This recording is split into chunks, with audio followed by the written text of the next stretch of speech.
Good morning, dear student. This is your Reenu ma'am, and today we will continue chapter 11 work and energy. And बेटा जी इस chapter में आज हम power के बारे में पढ़ेंगे, power and commercial unit of energy, ठीक है, उसके बारे में पढ़ेंगे। तो चलिए स्टार्ट करते हैं। और इस चैप्टर के मोस्टली मतलब मैक्सिमम पार्ट्स हमने अपलोड कर दिए, तो आप देख सकते हैं वहाँ से। और बेटा जब भी आप इसे पढ़ते हो वीडियो से तो मेक श्योर कि आप साथ साथ लिखते हुए प्रैक्टिस करते चलें। सिर्फ वीडियो सुनने से कुछ नहीं होता है, तो आपको साथ साथ लिख के प्रैक्टिस भी करनी होती है। ओके, तो उसी से आपका स्कोर बेटर रहेगा। आप सोचो सुनो और हो गया काम, ऐसा नहीं होता बेटा, ठीक है। तो बेटा जी नाउ आज जो है वो चैप्टर का लास्ट टॉपिक है, फिर इसके बाद से न्यूमेरिकल्स बचे हैं, ठीक है। इवन दो मैं न्यूमेरिकल्स बीच बीच में आपको काफ़ी करा भी रही हूँ, बट स्टिल अभी आज वाला टॉपिक करने के बाद फिर नेक्स्ट वीडियो से हम एनसीईआरटी के न्यूमेरिकल्स करेंगे और फिर एक्स्ट्रा जो इंपॉर्टेंट क्वेश्चंस बार बार एग्जाम में आते रहते हैं वो भी करेंगे, ठीक है। चलिए बेटा जी, so here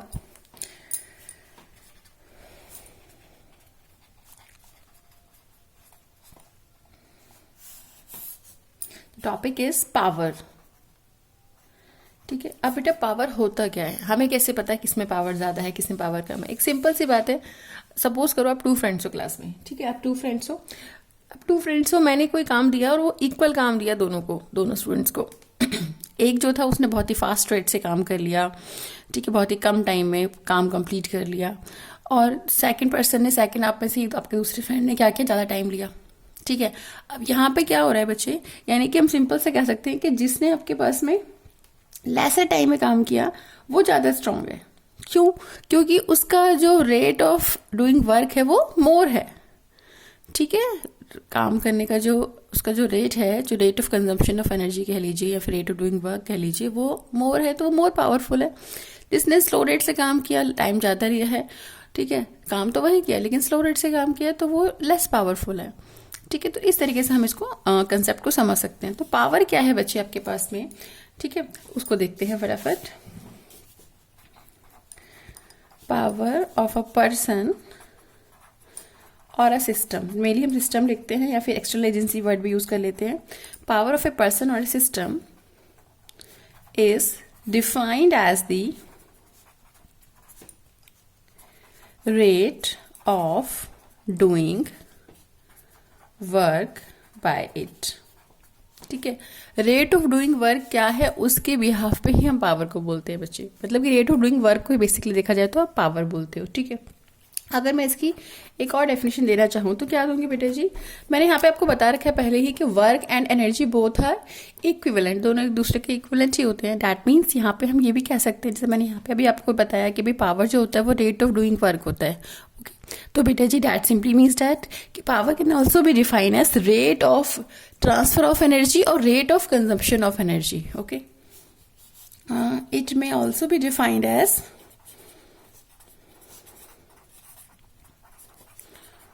rate of transfer of energy और rate of consumption of energy, ठीक है, बात वही है। अच्छा मैंने यहाँ पे विद टाइम नहीं लिखा बेटा, रेट जब मेंशन करते हैं ना तो अभी मतलब यहाँ पे वैसे आपको लिख देना चाहिए विद रिस्पेक्ट टू टाइम। तो अभी तो आप 9th में हो, तो उस केस में तो हमें यहाँ पे मेंशन नहीं करना पड़ेगा कि विद रिस्पेक्ट टू टाइम ले रहे हो, कैसे ले रहे हो, क्योंकि 10th तक आप रेट कोई भी चीज़ पढ़ते हो तो वो टाइम के रिस्पेक्ट में ही आप लेते हो, ठीक है। तो वहाँ पे हम time rate of transfer of energy भी कह सकते हो और transfer of energy with respect to time भी कह सकते हो। जब आप 11th में आ जाओगे तो वहाँ पे बच्चे आपके पास में चीज़ें चेंज होती है with respect to position and so on, तो वहाँ पे हम अलग टर्म यूज़ करते हैं, रेट ऑफ जो भी आप ले रहे हो। जैसे कि इलेक्ट्रिक फील्ड जो होता है, मतलब ये 12th का कंसेप्ट है, इलेक्ट्रिक फील्ड जो होता है वो आपके पास में रेट ऑफ पोटेंशियल और पोटेंशियल ग्रेडियंट होता है, या फिर potential with respect to position या डिस्प्लेसमेंट होता है, तो वो चीज़ अलग है। मतलब कि वहाँ पे रेट जो है वो टाइम के अलावा भी बाकी चीज़ों के रिस्पेक्ट में हो सकता है, यहाँ पे नहीं है, 9th लेवल में नहीं है। तो 9th में आप इतना ही लिखेंगे simple, rate of transfer of energy with time लिख देंगे तो और अच्छी बात है, ठीक है। अच्छा बेटा अब बात करते हैं इसकी ऐसा यूनिट की। इट्स ऐसा यूनिट, बेटा ऐसा यूनिट जो होती है वो हमारे पास पावर की क्या होती है, वॉट, ठीक है। वॉट लग जाती है ना जब काम करते हो तो ऐसा यूनिट क्या होती है हमारी, वॉट होती है, ठीक है। तो वॉट हो गया। अब बेटा अभी मैंने बताया पावर, आपको बताया फॉर्मूला कि पावर होता है बच्चे हमारे पास में क्या, पावर बताया रेट ऑफ डूइंग वर्क, यानी कि work done upon time taken, तो P is equal to W upon T, ये हो गया। नाउ बेटा अब हमारे पास जब यूनिट की बात करें, दैट मीन्स अगर यूनिट के फॉर्म में लिखेंगे तो कैसे लिखेंगे, 1 watt is equal to 1 joule upon 1 second. ठीक है, 1 watt is equal to 1 joule upon 1 second. तो इसको आप कैसे कर सकते हो, इसको आप डिफाइन कैसे कर सकते हैं। अगर मैं आपको बोलूँ डिफाइन 1 वॉट तो कैसे करोगे बच्चे, सिंपल है कि if 1 joule of work is done in 1 second then the power is said to be 1 watt. बहुत सिंपल है बच्चे।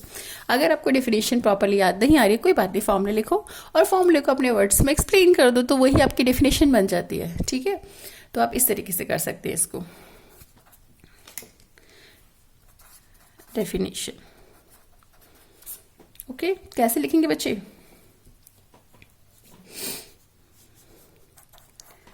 Power is said to be 1 watt if 1 joule of energy, अच्छा मैं एनर्जी फॉर्म में लिखवा रही हूँ, कोई बात नहीं, 1 joule of energy is consumed in 1 second।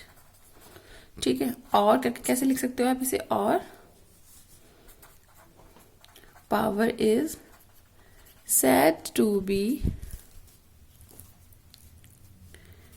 1 watt if 1 joule of work is being done in 1 second। 1 की जगह आप यूनिट वर्ड यूज कर सकते हो, unit second, unit joule of energy. ठीक है, तो वो भी कर सकते हो, कोई इशू नहीं है बेटा, जैसे आपको अच्छा लगे। बी कंफर्टेबल, कंसेप्ट ठीक होना चाहिए, बाकी आपको अपने वर्ड्स में जैसे एक्सप्लेन करना है you can go for that. Okay, तो आज हमने पावर कर लिया। पावर क्या बताया आपको कि भाई पावर जो है वो आपके पास में rate of doing work with respect to time, और rate of consumption of energy with respect to time, और rate of transfer of energy with respect to time. अब तीनों में से जो मर्जी, जो आपका मन करे वो लिखो। उसके बाद हमने आपको बताया कि भाई पावर जो होता है उसका यूनिट वॉट होता है, 1 watt is equal to 1 joule upon 1 second होता है। अगर हम कहें आपसे कि 1 जूल एनर्जी कंज्यूम्ड हो रही है 1 सेकेंड में, तो भाई पावर जो है वो क्या है, वो पावर 1 वॉट है। ठीक है, ओके, पावर बेटा, पावर जो होता है स्केलर क्वांटिटी ही होता है, ये ध्यान रखेंगे। ठीक है, power is a scalar quantity, मैं कहीं मेंशन कर देती हूँ यहाँ पे, power is a scalar quantity.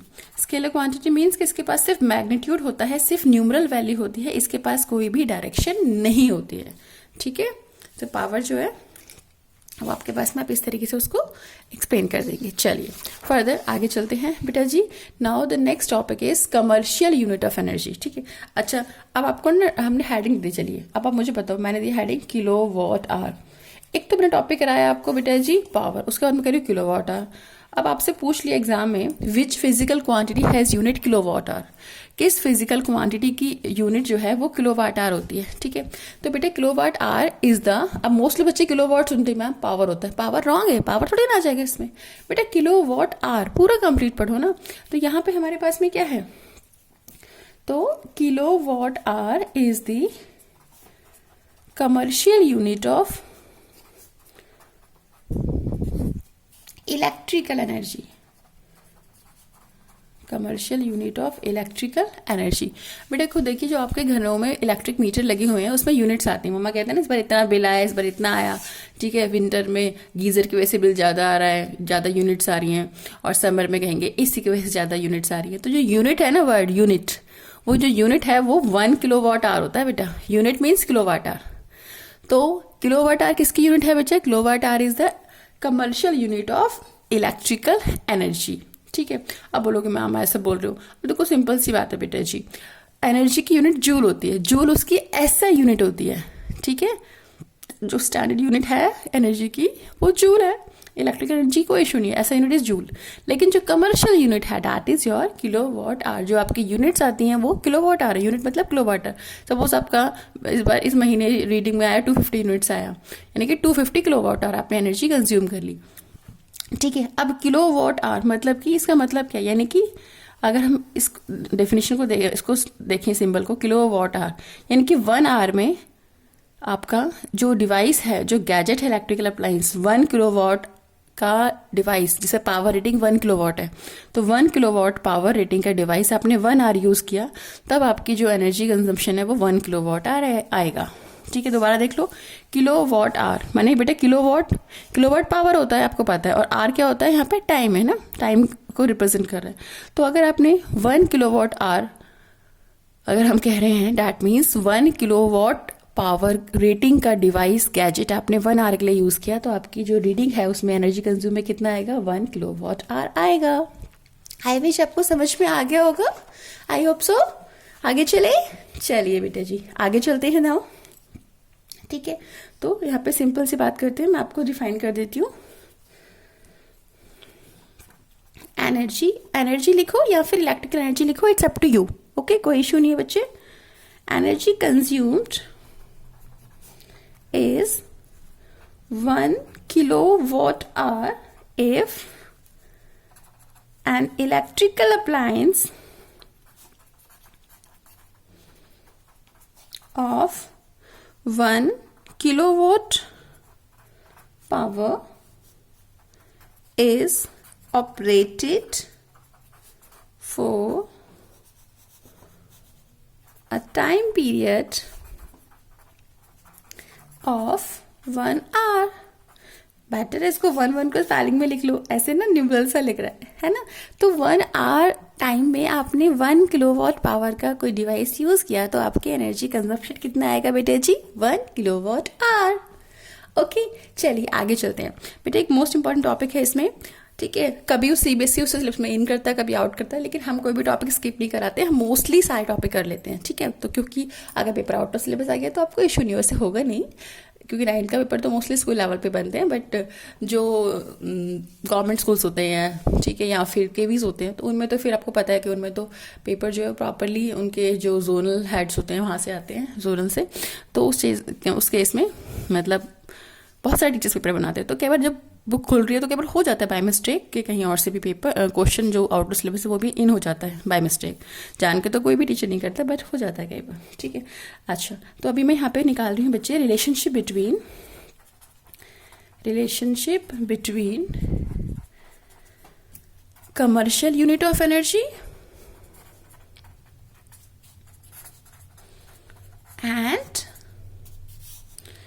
SI unit of energy, ठीक है। यानी किसके बीच में इस तरह निकाली जा रही है, देखो जरा फटाफट, commercial unit and SI unit के बीच में। ओके, तो बेटा SI यूनिट ऑफ एनर्जी क्या होता है हमारे पास, हमें पता है, आपको पता होगा, मैं श्योर हूँ, जूल।